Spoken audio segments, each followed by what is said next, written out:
Okay, now. Hi, this is Nina from Rafaela Soul Sessions. I'm a Beyond Quantum Healing practitioner from Scotland in the UK. And I am here today with my wonderful, beautiful friend and colleague, Tina Dodds. Tina, how are you?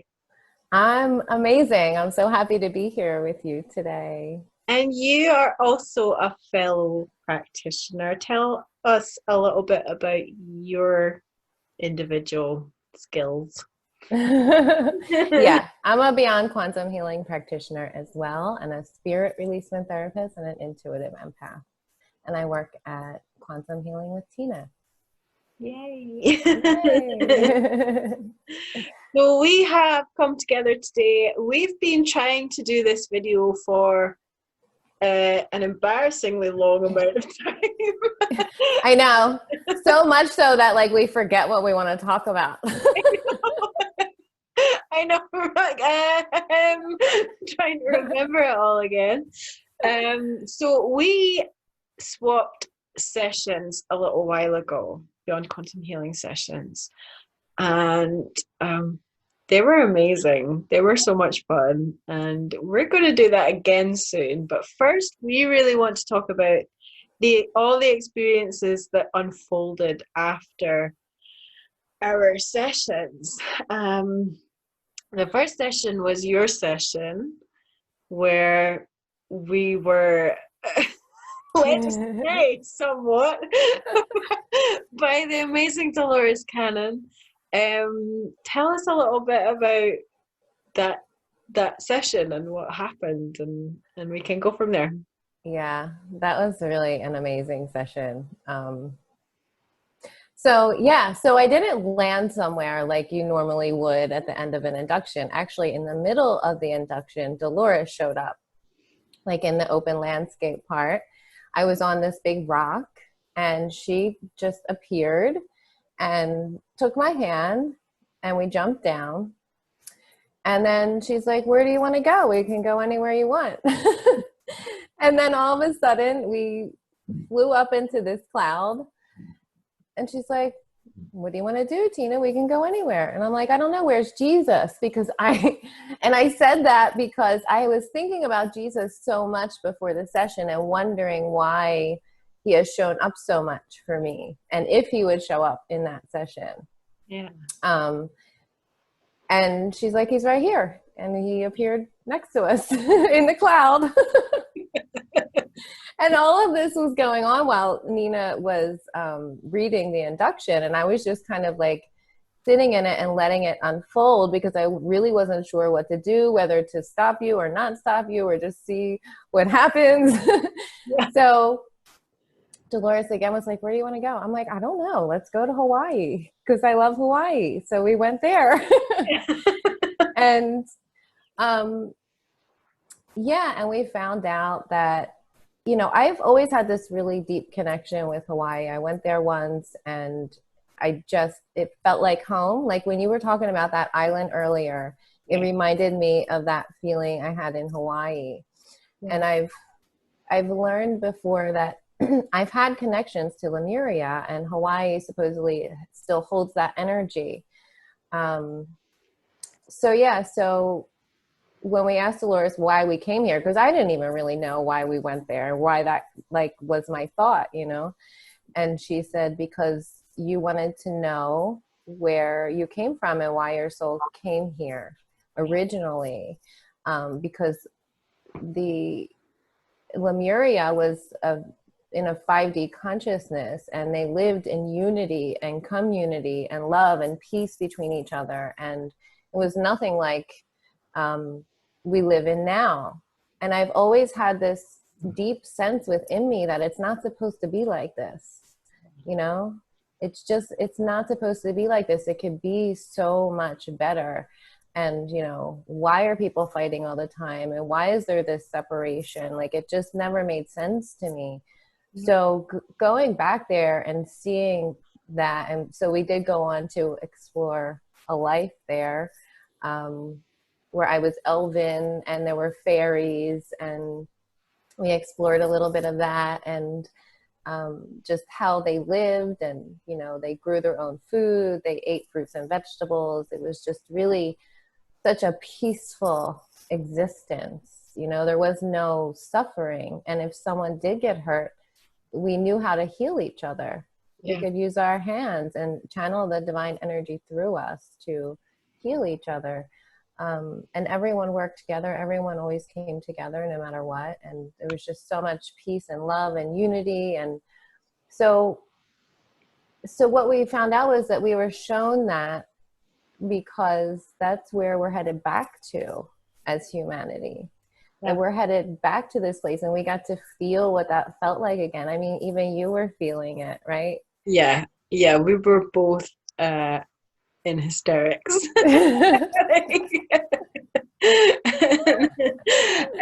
Yeah, it was.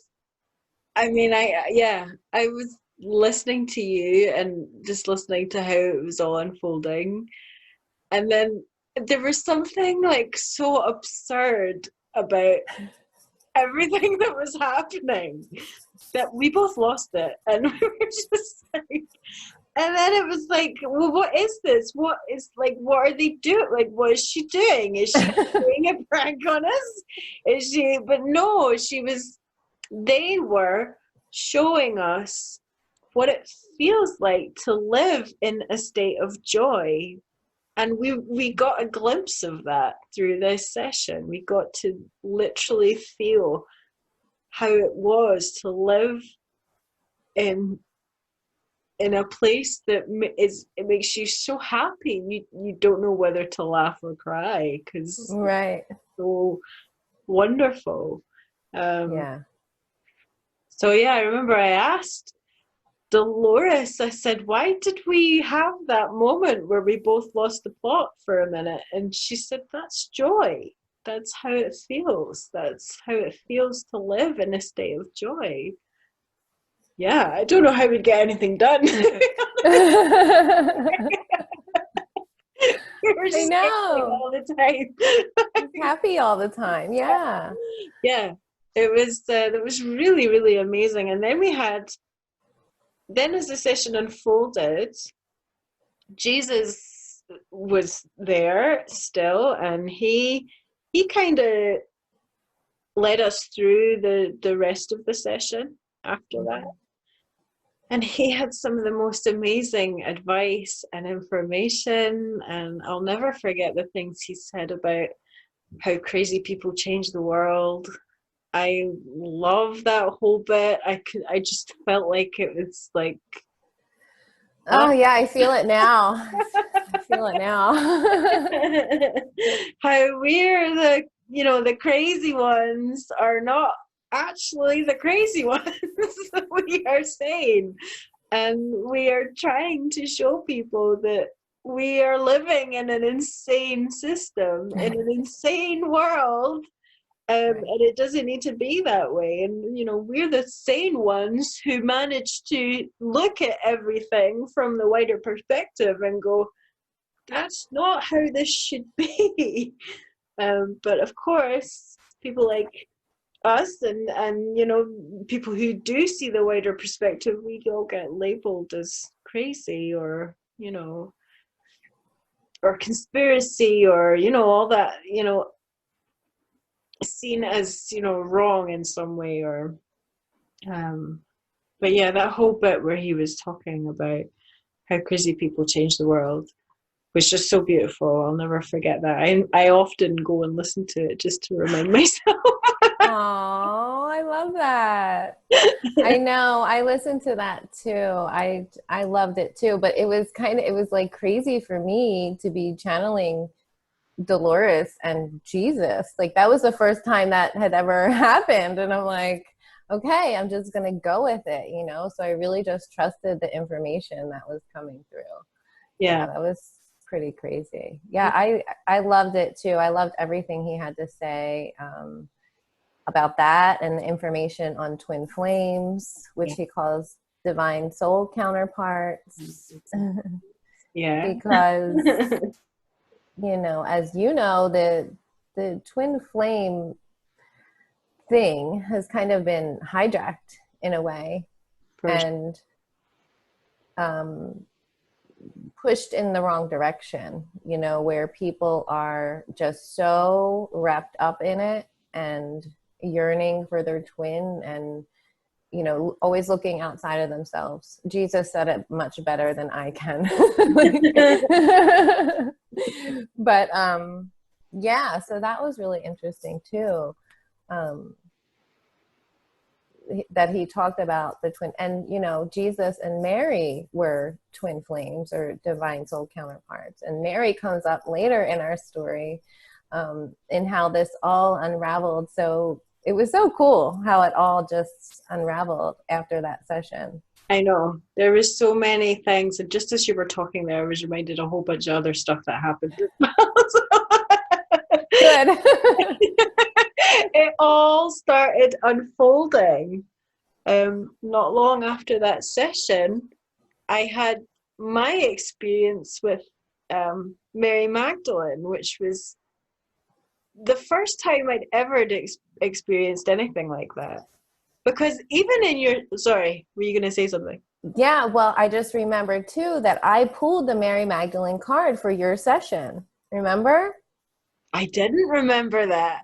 Yeah. I didn't remember that. Oh my God, did you? Yes. I didn't remember that at all. Oh my God. Wow. Yeah. So cool. Yeah. I remember in your session, I said to Jesus, because I thought, you know, I'd been sitting there for the past couple hours talking to Jesus. And I was like, if we're going to be sharing this information, I need to get his perspective on this, because even I was like a little bit, like, you know, with this work, our belief systems are challenged all the time. And when I was like talking to Jesus through you, I was like, there was a part of my conditioning, my you know, kind of almost like I need to mock anything that might be connected to religion because it's so ridiculous. Like that part was still sort of, there was residues of that still left in me. I even said to him, what do you think about religion and how your name has been twisted and how the story has been unfolded? And partly because I needed to hear that, because Yeah. I was just still a bit like, this is bizarre. Like, how am I going to publish this? Like, it's bizarre. But the information was so beautiful and so powerful. It was like, these messages need to come out and this information needs to come forward, because this is incredible, the information that's coming through. Like, and we could feel it. We could feel the love and the emotion and everything that he was saying to us. It was incredible. It was so beautiful. But no, I couldn't remember that you'd pulled the Mary Magdalene card for my session. That's amazing. Yeah. Not love. Yeah. Yeah. It was, we did mine first, right? And then yours like the next week. Yeah. Yeah. And I pulled it down. Yeah.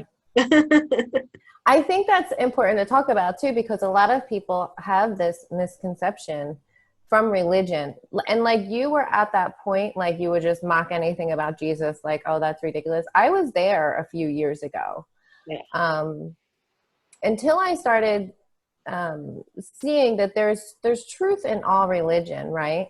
It's just kind of twisted in a way, like the dark takes things that are true and twists it, or tells you 90% truth and 10% false light. And so I was at a point once where I was like, you know, because I was raised Catholic and it never resonated with me. I'm like, you know, how are, 6 billion people on the planet going to go to hell because they don't believe in Jesus? And they're good people. That never made sense to me. Like probably all the things that you were thinking too. Yeah. So yeah, I was at a point where I'm like, Jesus people are crazy. Really?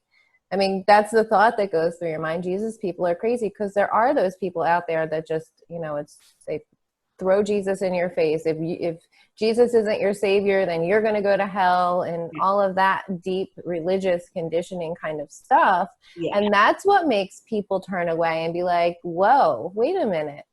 Yeah. You know, you're telling me I'm going to go to hell because I don't believe in Jesus. That's ridiculous, right?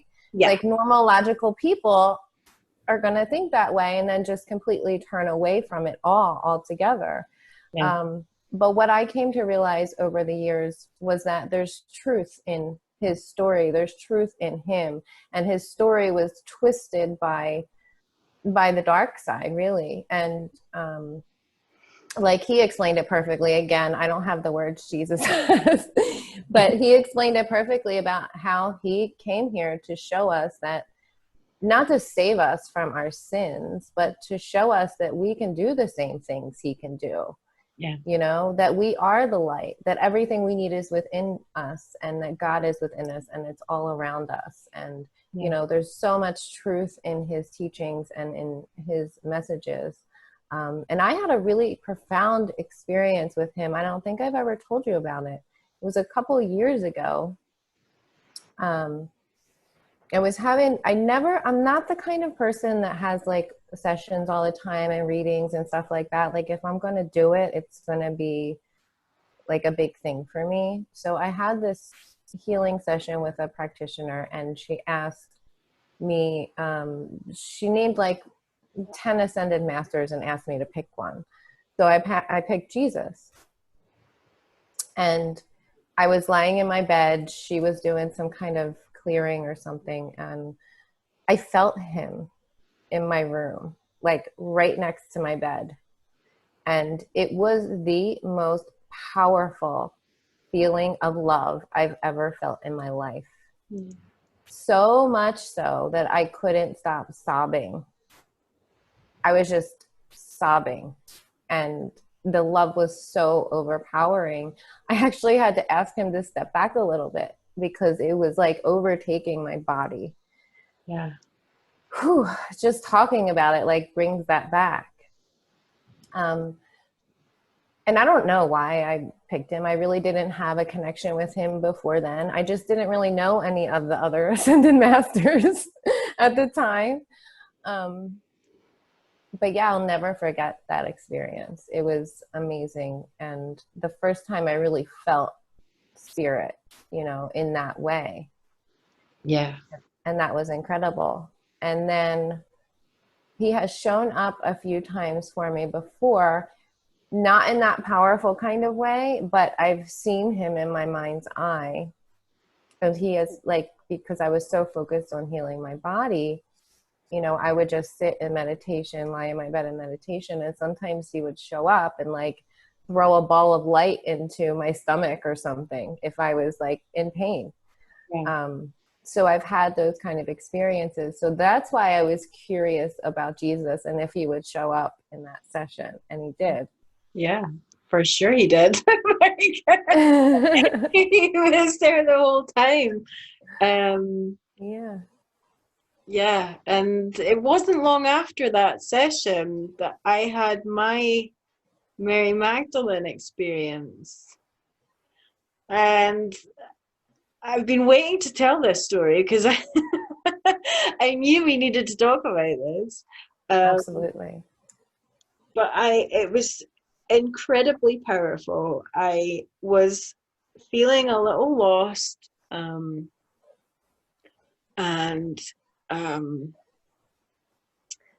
I went to my Divine Feminine cards, and I just felt like I knew I had to pull a card. And as I took the cards out of the shelf, they've got Mary Magdalene on the front. There's a picture on the front. And I just looked at the picture and I thought, wouldn't that be nice to get a message from Mary Magdalene? And I wondered why I'd thought that, because I was like, I've never been interested in Mary Magdalene before. I'd been becoming more open to it because there was more mention of these kinds of things coming through in sessions and stuff. So and in your session with Jesus, so I was becoming more open to it. So I was just kind of like, that would be interesting.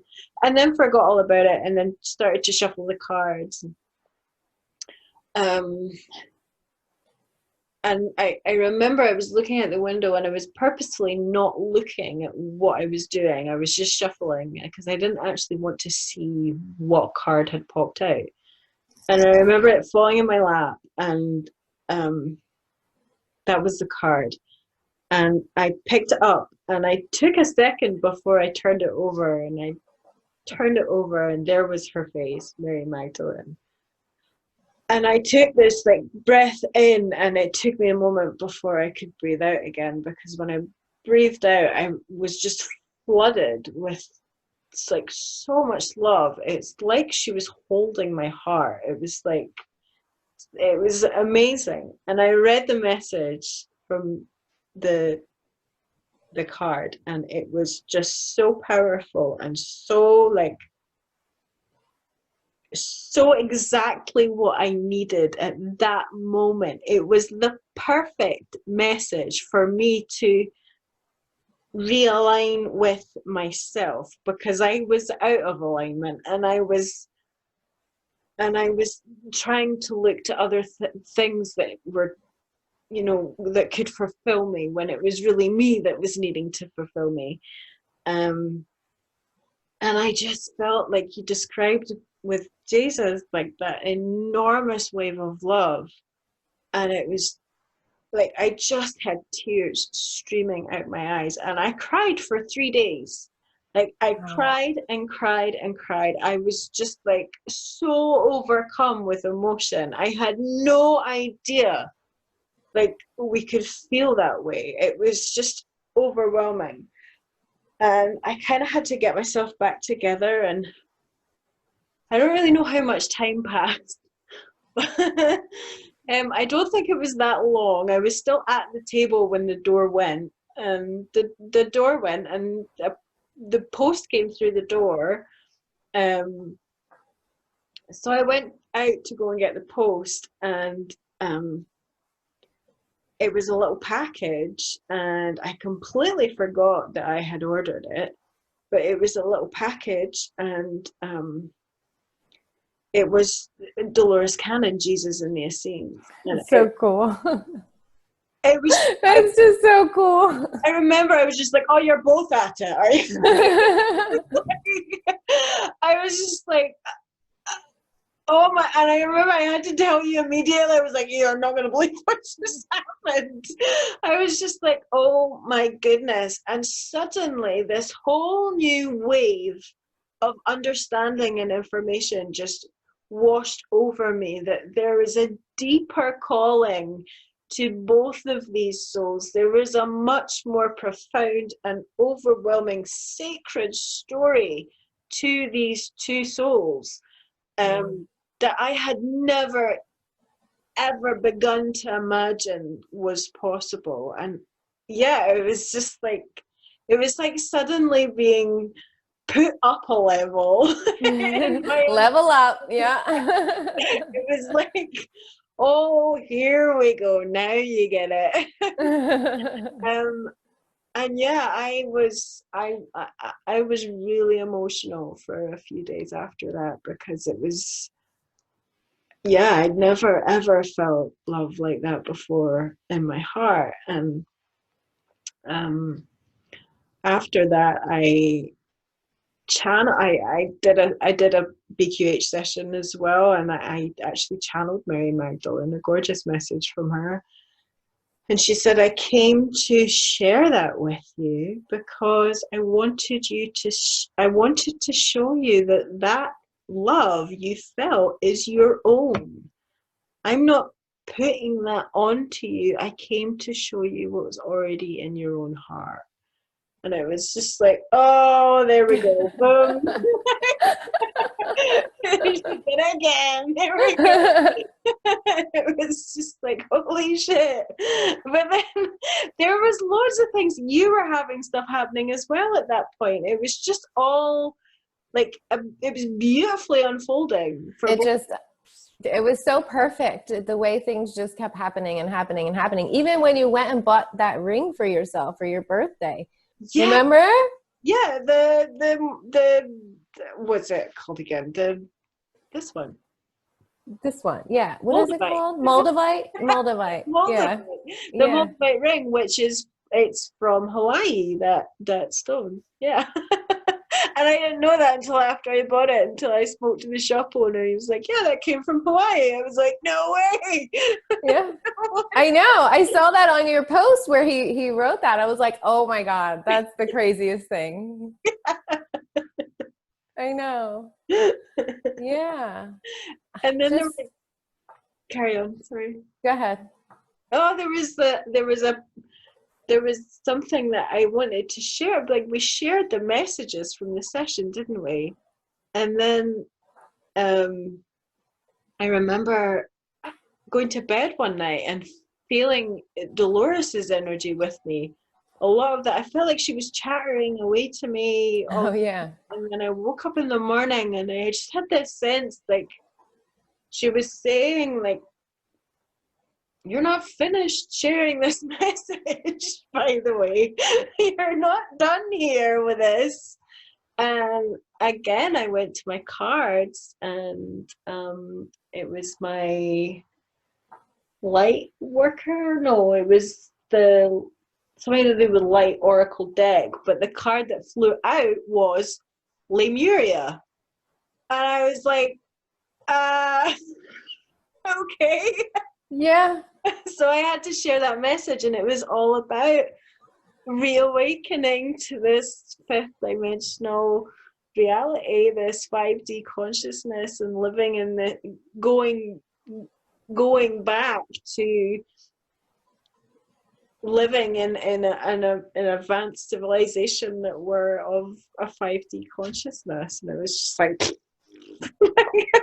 by then it was just getting silly. I know. And the crazy thing about that card was there was a triangle on it. And there was a connection with a triangle that I had that exact day that you posted it.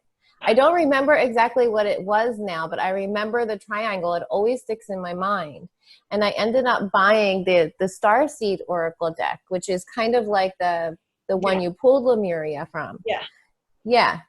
Yeah. And the triangle keeps coming up for us too, right? Yeah. Yeah. And so what was happening for me too was right around the time, I think it might have been the night you pulled the Mary card or the night before. No, it was the night before you pulled the Mary card. I had a session. I was just doing like a practice session with Karen. And one of my questions was, first of all, it was like, why do I have so many male guides? Because I've never really had any female guides. I feel strong male presence around me a lot. And more specifically, why is Jesus, like, why am I connected to Jesus? What is the connection there? And what I saw unfold in front of me was a scene with Jesus and Mary Magdalene and their children. And what I got from that was that I carry an aspect of Mary Magdalene, just as all twin flames do, just like you do. And that's why she's showing up for you, because you carry that divine feminine aspect. And that's why we're here to anchor it down into the planet from the inside. And they both, Jesus and Mary, all twin flames carry both aspects. But like the divine feminines, like us, we feel more of the Mary divine feminine energy. Yeah. However, they sprinkled it all over the planet in all of these twin flames so that they could anchor down that energy and tell them about the book you were just talking about, how Mary prophesies that return. Yeah, you suggested I get the Sophia Code, which is an amazing, I mean, I can't even say it's a book. It's like a sacred text. It's like amazing. It's like an activation. Yeah, absolutely. You told me to get this book, and it had the Mary Magdalene's section, and I got the book and I looked in the section, And I was reading it, and it was really, really beautiful, really powerful. And then there was this one part that was like saying once Jesus had ascended, and she went to France, I think it was. She was able to, because she was a priestess, she was a priestess of the moon. She had traveled all around the world and to different mystery schools, and you know, essentially she had the same skills and the same, she was an equal to Jesus. And this is Right. She was not a whore. no, She was an she was equal. not a whore. No. Story that's been twisted. Because they wanted to suppress the divine feminine. All that power has been suppressed for so long. Exactly. They didn't want to show people that Jesus and Mary Magdalene stood beside each other and healed people equally. Yeah. They were equal. They were the masculine and the feminine, the true divine union. Mm-hmm. And this is the information that has been suppressed for so long. They were equal. I'm getting goosebumps right now. I love it. And yeah, and I read the book, and it said, you know, after Jesus had ascended, she went to France, and this was where she prophesied the demise of her reputation and how her name would be twisted and changed, and how, you know, she would be called a whore, and how she would, you know, be seen for thousands of years by humans as this woman who needed to be cast aside as some sort of lower, dirty, you know, you know, degraded woman, and she that also, needed to be saved by the man, yeah, Jesus, who that forgave followed, her. that followed the man. Yeah, right. She followed him, around. And he was so amazing that he forgave her for being such a whore, you know, like for being so sinful that he took it upon himself to forgive her, while she followed him around. Not true. Not true. Not true at all. They were equals. And not only that, she saw the demise of her name, but she also saw the revolution in people understanding the truth of who they both were, and the message they both have, and the vibration that they have gifted to this world, and the aspects of themselves that they have seeded in these divine couples. And she also said she saw the faces of every single one of us, every single one who could see her truth, the truth of her story and her essence, and the true power that she held. She saw all of our faces, and I read that, and my tears just went. Oh, that's me again, God. She's talking to me.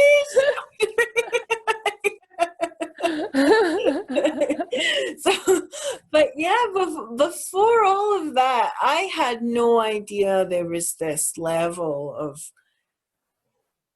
true sacredness to the twin flame story, because a lot of the twin flame stuff out there is just like, oh, when is he gonna contact me? Yeah. You know, it's just this ongoing women who are just miserable and wanting somebody to contact them, and it really stops out the truth of how sacred this is, this divine masculine, divine feminine connection, these divine soul counterparts that are here, that have been seeded here as reflections of divine love to show the world what love is and who and what we truly are. So there's this whole aspect of it that has been totally overlooked, wiped out, by this twin flame hysteria and, you know, just, you know, a lot of people doing card readings, and a lot of people trying to sell this, that, and the other reading that might help somebody with their man that's not getting touch with them. Yeah, it's the whole, like, again, it's the old paradigm of women wanting to be saved. Yes. Being a victim and waiting around for their Prince Charming to swoop in and save them and save the day and give them that love that they're not giving themselves. Because that's what Jesus said in the session too. He said, give yourself the love that you want so badly to give out. Yeah. You know, give that back to yourself. Give that love to yourself. Yeah. Yeah.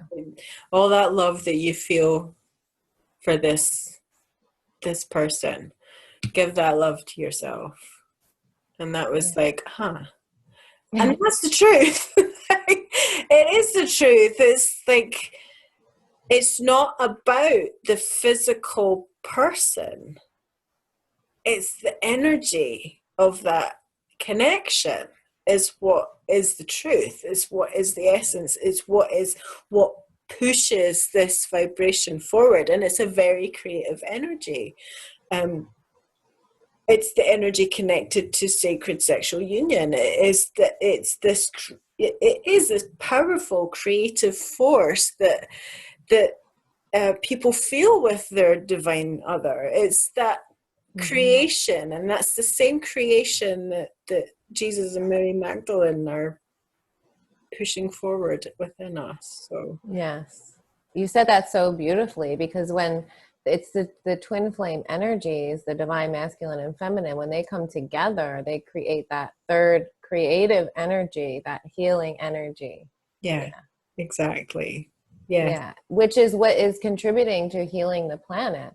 I mean, you don't have to be with your twin flame to be, you know, carrying out your mission here. As long as you're strongly rooted in yourself and giving yourself all that love and not being so laser focused on having to be with them, or, you know, all of that kind of stuff we just talked about.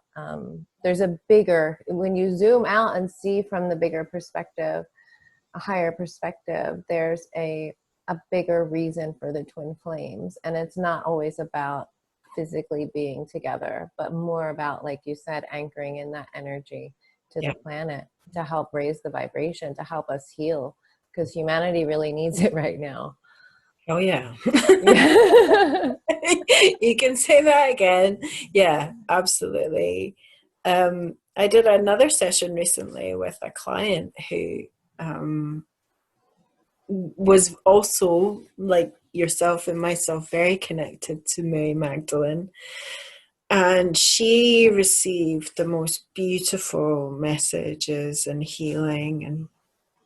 And I actually asked in that session, because I wanted a little bit more confirmation about what we were uncovering. I actually asked in that session. You're like a sleuth. My little monocle. I asked in that session whether herself and Jesus had really spun out aspects of themselves to incarnate on earth so that they could bring their message forward, that they're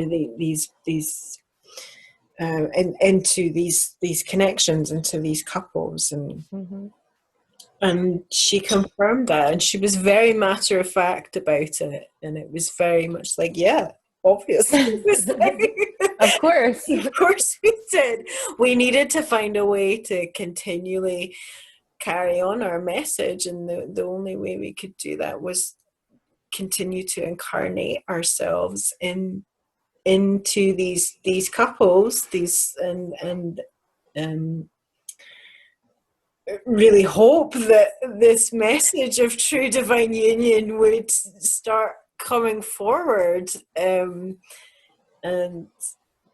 yeah, that was really nice, and it was just a really lovely another layer of confirmation that what we were figuring out was was the truth. And yeah, the whole thing has really just completely expanded my heart and my mind to a level now. I know.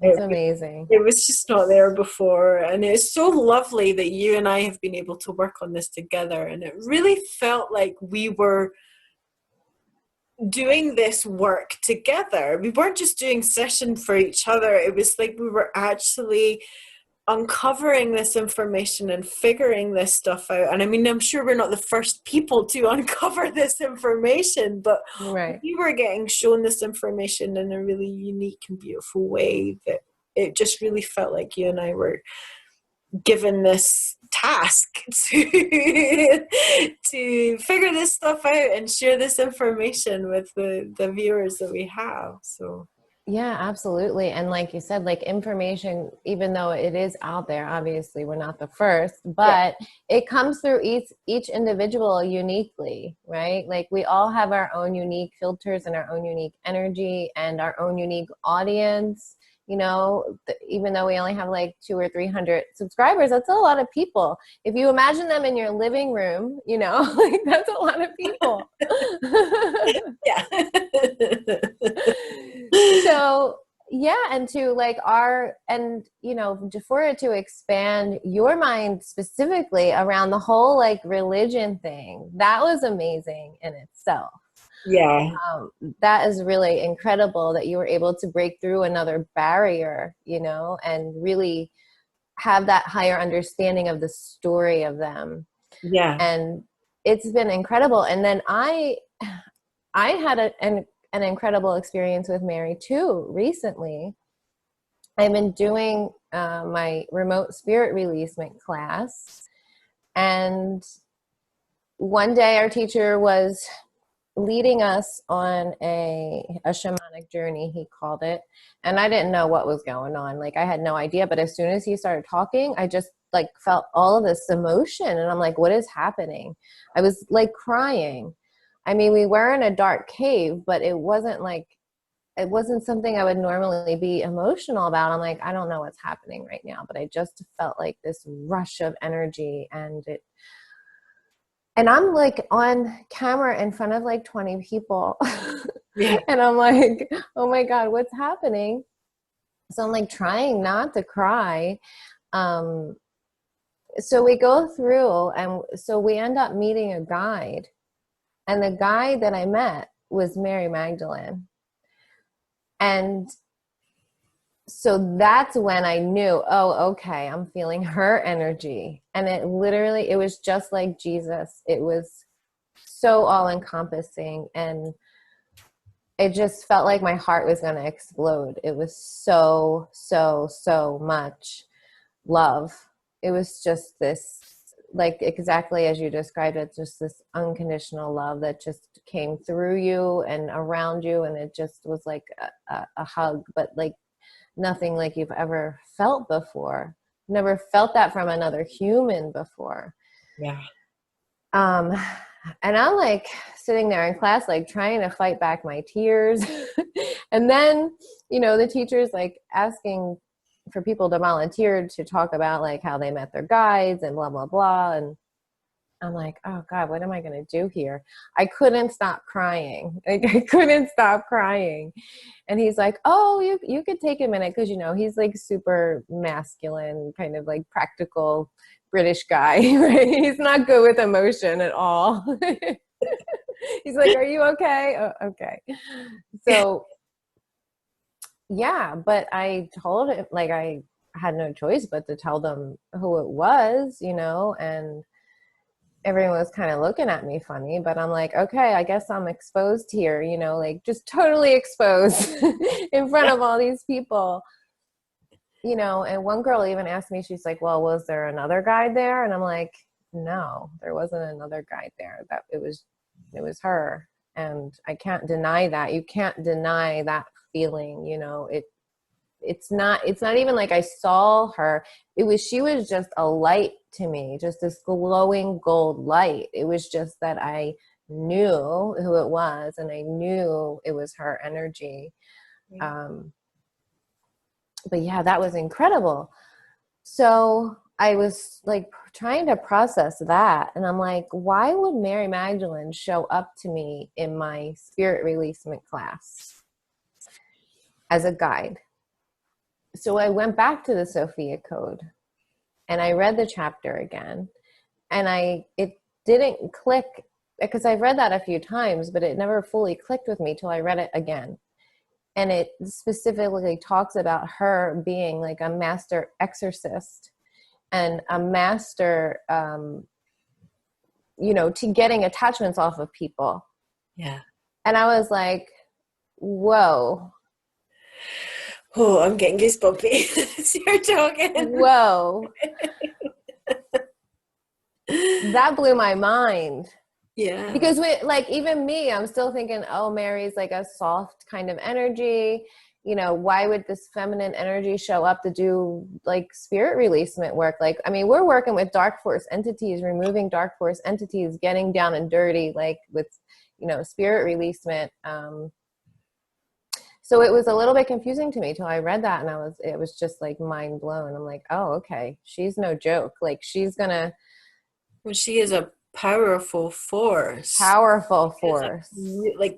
She is a really powerful force, and that was one of her messages for me, was that part of your mission is to bring forward the power of the divine feminine message, the power of the feminine, that real like raw mama power that is almost masculine in a sense, but it has that softness and that kind of that rawness, that raw feminine energy. So yeah, I think she does that. Although she can melt us into emotion with her love, she also has that true like sense of, you're not gonna mess with me. You're not gonna screw me over. It's like she's solid in her foundation and her self-worth, her self-love, her, she's not going to be screwed around with. Exactly. And that's the big message about, this. And this message is coming through right now. We're seeing all these divine feminine round tables and these women coming through and showing their declarations of sovereignty and showing just that, the power of the feminine and how that needs to be embodied so much more on this earth. It is beginning to be, but it's a really amazing wave that's kind of happening right now. Oh, I forgot about something else. So yes, you're right. And the divine feminine is so important right now. It's so anchoring into the planet right now. Sometime in between when we had our sessions and all of that, I had that tandem session with Dana and Karen, where the divine feminine came in so strongly. It wasn't anyone specific except the Syrians were there, but it was that divine feminine energy. And we looked at lives like where in ancient Egypt, where the priestesses got together, the goddesses got together, and they celebrated together in their divine feminine power. And they were like, just like you described Mary, they were that, powerful beings, that don't take no shit, like don't mess with me. Yeah. And so yeah, we saw that, and then we moved to like those beings were, I think they were like hybrid humans, or there was something not fully human about them, but it was still a representation of us. And then we moved to a more human life where it was the same thing. It was the divine feminine, but it was it was like a moon ritual they were doing and anchoring down in those energies and just coming together like in that unity as women. And it's crazy because that's what I've been feeling happening since we did that session. I feel like women just coming together, like these divine feminine women in their power, to be like, we're not going to accept this anymore. Like, we need to stand in our power, and we're not accepting any of this BS that's going on in the world, you know? Yeah, absolutely. Yeah. And you've just reminded me as well of another message that came through from that session I did for a client, where she was, she was asking for information that can help her become more aligned and more embodied into her divine feminine essence. And the message Mary Magdalene was saying, or giving us, was that, we needed to embrace our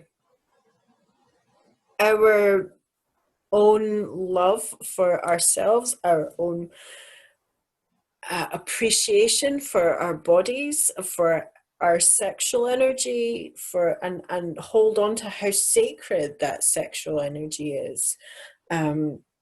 We needed to honor our blood, our moon cycles. We needed to become aligned with the moon cycles. We needed to gift our blood to the earth, because that was what was going to nourish Gaia again. By gifting our blood, this is the most sacred substance on earth. This is the potential for creation of new life. This is sacred, and we needed to nourish the earth with this blood, and yet become more aligned with our cycles, and more in tune with who we are, and having the power over our emotions, to not just react to stuff, as we do at times, but observe and respond, and take that moment to reflect on maybe what situations are unfolding, and just take a moment before we respond, and hold on to that sort of more, I feel like it's in the solar plexus, kind of like calm, Poised kind of powerful feminine energy that we all have within us, male and female divine feminines, because obviously it is just energy. It's not gender, and it's not to do with gender. It's energy. Right. Yeah. So when we talk about divine feminine, we're not talking about females. We're talking about the energy of the divine feminine. We all have divine feminine and masculine within us. Yes. So that's what we're talking about. Yeah. Yeah. I think it always needs to be mentioned. Yeah. We do these videos. But I don't think there's anything wrong with feminines like you and I coming together, and embracing our femininity. There's nothing wrong with that, because now there's this weird thing in culture where it's like not okay to be male or female. Yeah. There's this whole weird thing going on. Yeah. Yeah. So, there's this de-genderifying of everything. I think there's something maybe a little bit more murky going on there. But I mean, both energies, both the masculine and the feminine energies, are so beautiful. It's just they've been so out of alignment. The male energies have been so toxic.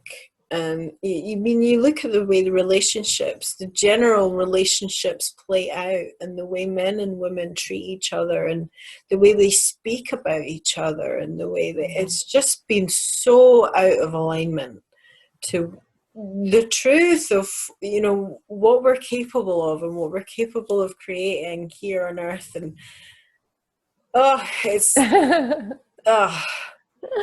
I know. I love that we were able to bring this message through, because it's so important. Yeah. And as we leave that old paradigm behind, the toxic masculine and the toxic feminine, the feminine that's just submissive and doesn't stand in her power and just takes it and suppresses her emotions, like, we need to move away from that as well as the toxic masculine. Those two together are just no good, you know, like we need to move in now to the new paradigm where everyone starts to balance the masculine and feminine within themselves.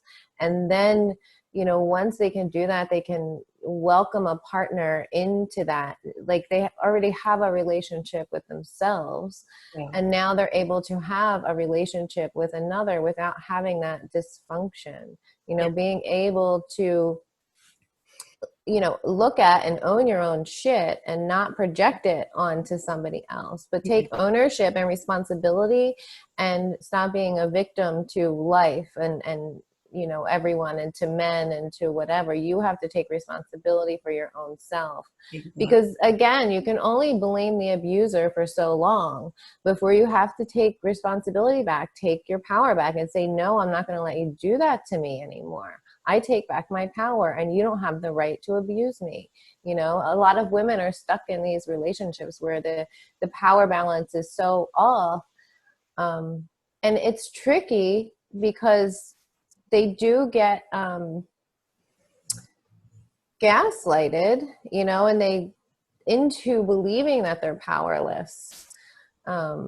But they really need to find that within themselves because it's all within, and we have to find that within ourselves and really bring it to the surface and take those baby steps into full power, because it's not like you just wake up one day and you're full feminine power. It's a process, you know, and we're all on the journey. Not one of us is ever there. It's a process. We're all going through. Oh, who's that? It's Mowgli. He's come up. Hi, Mowgli. He's so cute. He's my ragdoll. He, what was I going to say? I was going to say about as you were talking there, I was thinking about how people get very addicted to being the victim in relationships. They get very addicted to the sympathy that comes along with being the victim in a toxic relationship. And that kind of bypasses them having to take any responsibility for that relationship and their part in that relationship.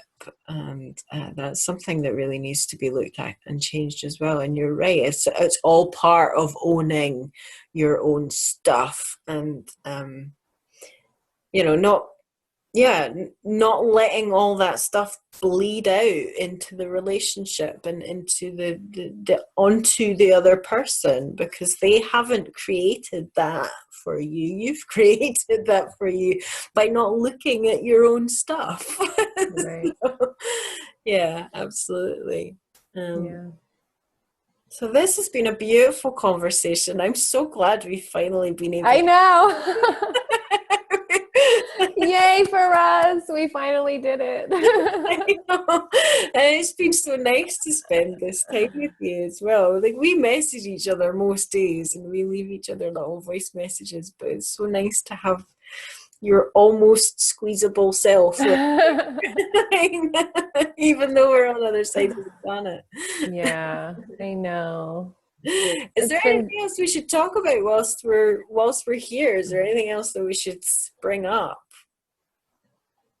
I think we did a pretty good job. I think we did too. Well, thank you so much, Tena, for being here. And yes, thank you. Yeah, and I hope this brings you all out there something to think about. And Tena, if anybody wants to get in touch with you, how do they do that?